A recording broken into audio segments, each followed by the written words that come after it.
Hello, my name is Reverend Dr. May Elise Cannon.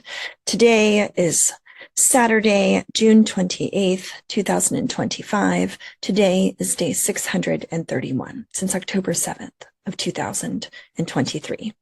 I wanted to start with updates from Gaza today. Israeli airstrikes on the Al Tufat neighborhood in Gaza City killed about 20 people, including 9 children. Children are amongst those the worst affected by the ongoing war on Gaza. May we still work to bring it to an end for the sake of the hostages that are held, for the sake of the Palestinian people of Gaza, for the sake of all of the people in the Middle East. Sources at the Gaza hospitals tell Al Jazeera that at least 60 people have been killed in the last 24 hours throughout the Gaza Strip. The killings came a day after President Donald Trump said that a ceasefire in Gaza could be reached within the next week. I think I reported yesterday within a couple of weeks. So he said within the next week. May it be so. Pray to that end. Gaza's government media office says revelations in the Israeli media that soldiers were ordered to, quote, deliberately shoot, end quote, starving Palestinians seeking aid are further evidence of war crimes in Gaza. I'd encourage you to look into those reports. And Israel's war on Gaza has killed at least 56,412 people. The number of those wounded is 133,054 people, according to the health ministry in Gaza. An estimated 1,139 people were killed in Israel. Roughly 1,200 people on the October 7th attacks, and another 240 were taken as captives. In the past hour, around 7 p.m. East Coast time, casualties have been occurring as the Israeli military has been attacking Khan Yunis in Gaza. Sources at the Nasser hospital reported that 4 people, including a child and 2 women, were killed by drone fire that was targeting a tent housing area of displaced people in the west of Khan Yunis in the south of the Gaza Strip. Al Jazeera has been reporting that there is currently a massive bombing campaign that it's happening right now, just as I'm recording this, in Khan Yunis in the south of the Gaza Strip. In Israel, there have been rallies for the release of hostages, anti-war demonstrations. In Israel, people that are pro-Israel hear the cry of the people of Israel calling for an end to this war, saying that the war will not allow for hostages to live. Families of Israeli hostages have held protests in Tel Aviv on Saturday, demanding a ceasefire in Gaza.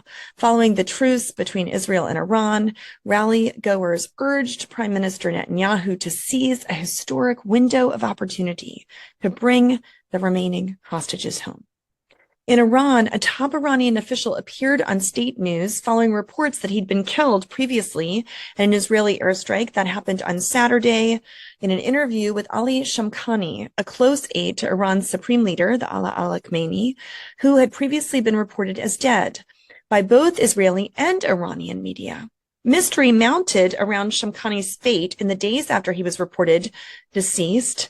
This was after Israel's June 13th strikes on Iran. So last Friday, multiple Iranian outlets, including IRNA, Tasnim, Fars, they claimed that Shamkhani had not died, but was instead severely injured and hospitalized. They did not, however, release photos of him. But then Shamkhani appeared in pictures on Iranian state media coverage of Saturday's state funeral for those who were slain during the 12 days of the conflict with Israel. And on the same day, Iranian state news agency IRIB ran what it billed as Shamkhani's first televised interview with Iranian state media since the attack. CNN could not independently verify his identity nor the date that the interview was filmed. Now, there were funerals in Iran where hundreds of thousands of mourners gathered in Tehran today on Saturday for the state funerals of top military officials who were killed, the nuclear scientists, some of whom were assassinated, women and children killed by the Israeli attacks during this past 12 days of conflict between Israel and Iran. Yesterday, the Washington Post published a piece indicating that Iran almost was successful in orchestrating an assassination attempt of Mike Pompeo, the former Secretary of State in Europe, in 2022. A book revealed this. Donald Trump and his top advisors, notably the former Secretary of State Pompeo, faced regular assassination threats after Trump left office in 2021, according to this forthcoming book, 2024, How Trump Retook the White House and Democrats Lost America. In Lebanon, Israeli attacks on the south of Lebanon killed 3 people. Israel was pummeling their northern neighbor despite the ceasefire that still is tentatively holding. The latest attacks followed Friday's deadly strike on Nabatea. Multiple vehicles were struck in the attack that killed 3 people. Attacks have continued since the ceasefire began in November. The attacks have been targeting Hezbollah, according to Israeli military sources. Lebanon's Ministry of Public Health said today 1 person was killed in an Israeli enemy drone strike on a car in the village of Kanin, while 2 others were killed after an Israeli strike on a motorcycle near Tyre. In terms of Trump's Middle East diplomacy, many protesters have made direct appeals to the president to intervene in the conflict in the Middle East. Trump helped broker the Israel-Iran truce with the help of Qatar. His administration quietly aimed to revive nuclear talks with Tehran, though he also exchanged sharp words, not only with Iranian officials, also with Israeli ones, using a few cuss words in between, casting doubt on whether or not the diplomatic path has a way forward. The U.S. sees a new Middle East, but Gulf allies, Gulf states are very worried about what it might mean for Israel to be unrestrained. Saudi Arabia, the UAE, the United Arab Emirates, and others in the region have sought closer relationships with Iran to try to build stability in the Middle East. So this strike on the U.S. airbase this past week, which Qatar intervened, so Iran missiles struck, Qatar intervened.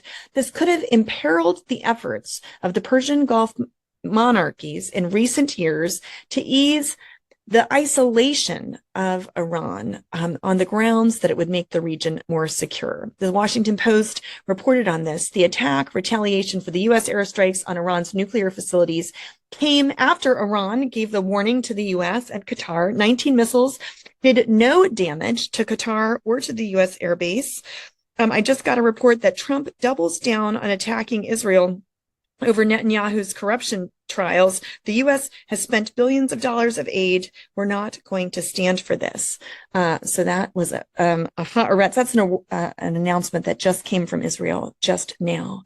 Back to the Middle East states and their perceptions of Iran. Qatari Prime Minister Al-Thani said, I hope the good relationships with Iran come back to normal as soon as possible because the Iranians are our neighbors. We wish them peace, growth, and development. So I just wanted to call attention to how some of the Arab monarchies have grown increasingly wary of Israel. So there was this period during the first Trump presidency of normalization with Israel, and that has decreased in recent years. And so now with the war between Israel and Iran, there are concerns about the destabilization of the Middle East. I mentioned a few days ago, and I wanted to call this to your attention, 3 days ago, 3 days ago, His Holiness Pope Francis called for Middle East peace after the heinous terrorist attack where there was the suicide bomber on the church in Syria and Damascus. His Holiness Pope Leo XIV today appealed for peace and reconciliation in 4 countries of the Middle East, Israel, Iran, Palestine, and Syria, that have experienced tremendous violence in recent days. He did so at the end. This was on Wednesday, June 25th, of his public audience at St. Peter's Square. He recalled the heinous terrorist attack that was carried out on the Greek Orthodox community at the Church of Mar Elias in Damascus, the capital of Syria, that happened on Sunday, June 22nd, where 25 people were killed and 63 people were injured. Aware of the deep concern this new act of violence caused among Christians in that part of the world, the Augustinian Pope offered these words of assurance. I say to you, Christians of the Middle East, I am close to you. The whole church is close to you. May we join with His Holiness Pope Francis for prayers alongside of the churches in Syria and Christians all over the Middle East.